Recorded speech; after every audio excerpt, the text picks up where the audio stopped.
ये जो क्वेश्चन आपको दिखाई दे रहा है ना, ये क्वेश्चन क्लास 10th की सीबीएसई के एग्ज़ाम में पूछा जा सकता है। इम्पोर्टेंट क्वेश्चन है, तो आपको पूरा वीडियो देखना है, इसको अच्छे से समझना है, आपको पूरा अच्छे से समझ में आ जाएगा। ठीक है, तो चलो शुरुआत करते हैं इस क्वेश्चन को कैसे करना है। तो देखो यहाँ पे क्या दिया हुआ है अपनों को, इफ़ 1 0 ऑफ द पोलिनोमियल, ये एक पोलिनोमियल दिया हुआ है, उसका 1 0 अपनों को दिया हुआ है।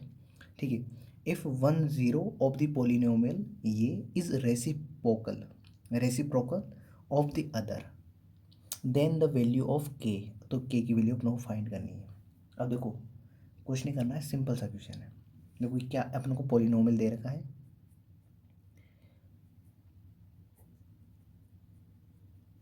पोलिनोमियल है अपना k-2 bracket close x² -10x+3। अब देखो यहाँ पे समझो, अच्छे समझना, x की हाईएस्ट पावर क्या है, तो x की हाईएस्ट पावर है यहाँ पे 2। ठीक है, तो इस पोलिनोमियल के ज़ीरोज़ कितने आएंगे, हाईएस्ट पावर 2 है, तो इसके ज़ीरोज़ कितने आएंगे, 2 आएंगे, तो ज़ीरोज़ आएंगे इसके 2, कितने आएंगे 2। अब जिसमें से अपनों को देखो यहाँ पे समझना, if 1 0 of the polynomial is reciprocal of the other, मतलब एक जो पोलिनोमियल दिया हुआ है ना, उसका ज़ीरो जो एक दिया हुआ है वो दूसरे ज़ीरो का क्या है, रेसिप्रोकल है। तो यहाँ पे देखो मैं मान रहा हूँ, let us assume that first zero is alpha. तो मुझे बताओ सेकेंड ज़ीरो क्या हो जाएगा मेरा, सेकेंड ज़ीरो रेसिप्रोकल है, तो सेकेंड ज़ीरो इज़ 1/α, 1/α हो जाएगा।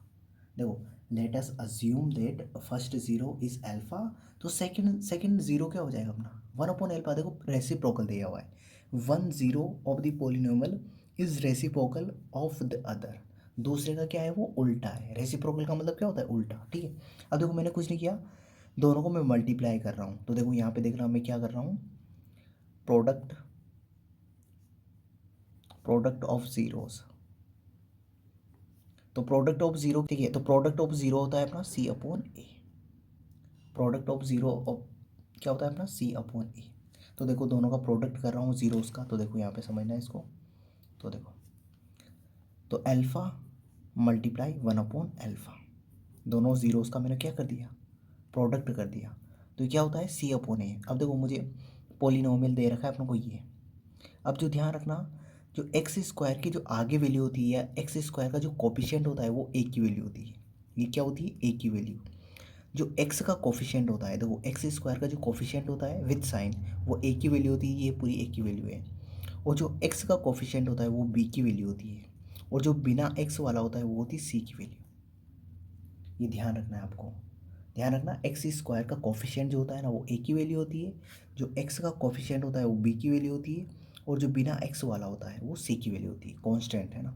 तो यहाँ पे रख रहा हूँ मैं, तो यहाँ पे देखो c, तो c क्या है अपना 3 है, तो देखो c की वैल्यू क्या है 3, तो ये 3 अपॉन a की वैल्यू क्या है k-2, तो ये k-2।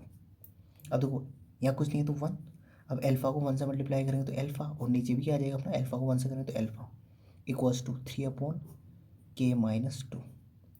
ठीक है, अब इधर सोल्व कर रहा हूँ इसको, तो अल्फ़ा से अल्फ़ा कट गया, तो यहाँ बचा 1, तो 1 इक्वल्स टू 3/k-2। तो इसके नीचे 1 है, अब इधर क्रॉस मल्टीप्लाई कर दो इसको, तो k-1 को k-2 को 1 से करेंगे तो k-2 इक्वल्स टू 1 को 3 से करेंगे तो 3। अब ये 2 मुझे के की वैल्यू निकालनी है, 2 इधर इक्वल की दूसरे साइड भेजूँगा तो किसका हो जाएगा, प्लस का, तो k इक्वल्स टू 3 + 2, तो हो जाएगा मेरा 5। तो मेरा के की वैल्यू कितनी आएगी 5। तो अपना के की वैल्यू फाइंड करनी तो बी ऑप्शन इसका राइट आंसर हो जाएगा। तो आई होप आपको अच्छे समझ में आया होगा। तो इसमें थोड़ा सा अपनों को कुछ नहीं करना था, थोड़ा सा माइंड का खेल था। यहाँ पे अपनों को ज़ीरोज़ दे रखे थे, और 1 0 जो दे रखा था वो दूसरे ज़ीरो का क्या था, रेसिप्रोकल था, तो अपने अज्यूम कर लिया। ठीक है, और इसमें अपनों को प्रोडक्ट ऑफ ज़ीरोज़ लगाना था, तो प्रोडक्ट ऑफ ज़ीरोज़ होता है C/A। ठीक है, तो सिंपल सा, आई होप आपको पूरा समझ में आ गया होगा। तो इस वीडियो के लिए इतना ही, अगले वीडियो में अगले क्वेश्चन के साथ मिलते हैं।